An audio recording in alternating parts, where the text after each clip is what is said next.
For decades, Thailand was pretty much the undisputed king of global tourism. It was all about bustling markets, incredible beaches, and that legendary hospitality. But when the world suddenly shut down, its biggest industry faced a near total collapse. And what came next?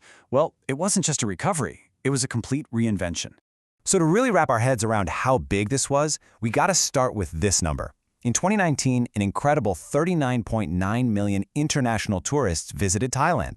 That was the absolute peak, the high watermark for an industry that was just a massive engine for the country's whole economy. And then, this happened. Just 1 year later, in 2020, that number just plummeted to 6.7 million. It's almost impossible to imagine a drop that massive. That powerful engine had completely stalled, and it put the livelihoods of millions of people at risk. So this became the central, burning question, right? And we're not just talking about reopening borders. It was about having to reimagine the entire travel experience for a world that had completely, fundamentally changed. This is the story of how they tackled that question. Now, what's really important to understand is that the recovery wasn't about simply getting the same old tourist to come back. The pandemic literally created a new kind of traveler, one with a brand new list of demands and expectations. Figuring them out was the first, and honestly, the most important step.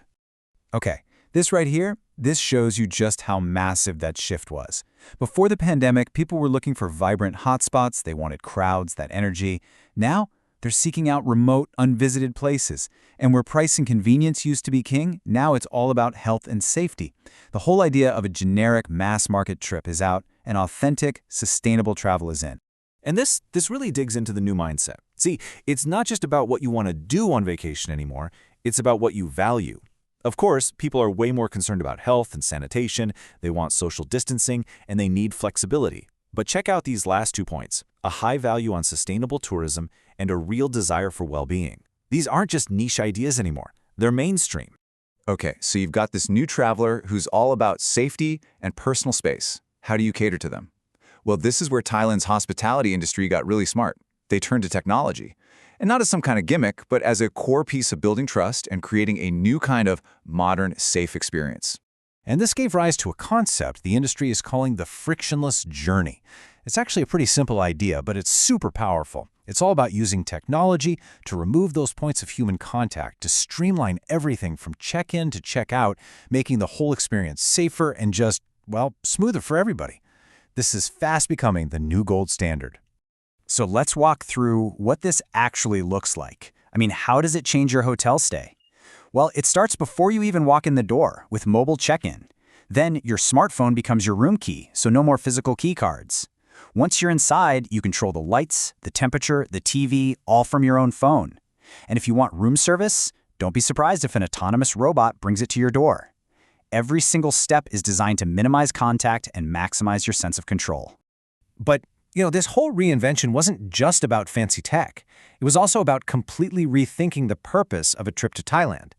The strategy moved dramatically away from just packing people onto the beaches and toward offering deeper, more meaningful kinds of experiences. It's that classic move, right? From quantity over to quality. And this chart, man, it just says it all.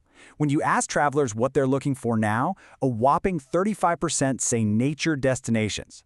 Another 30% are after wellness and health retreats. So that's 65% combined.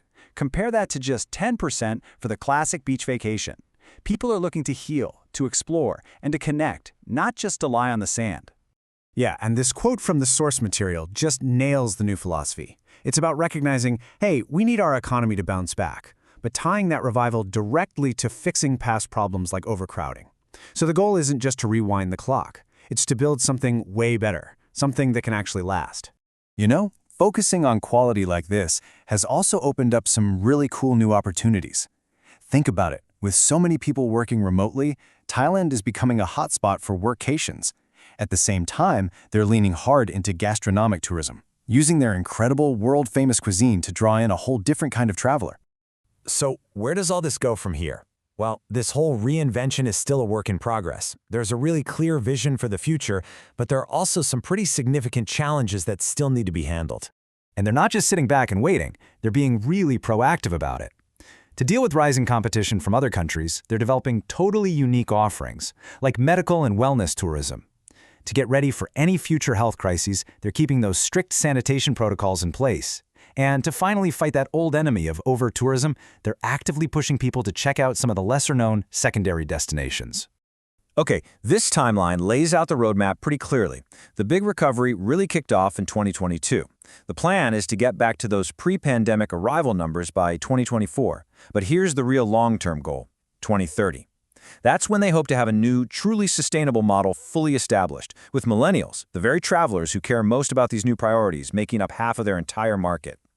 And all of this brings us to one big final question. By taking a hard look at what modern travelers really want and then rebuilding an entire industry around safety, technology, and sustainability, has Thailand basically created the new rulebook, the blueprint for the future of global travel?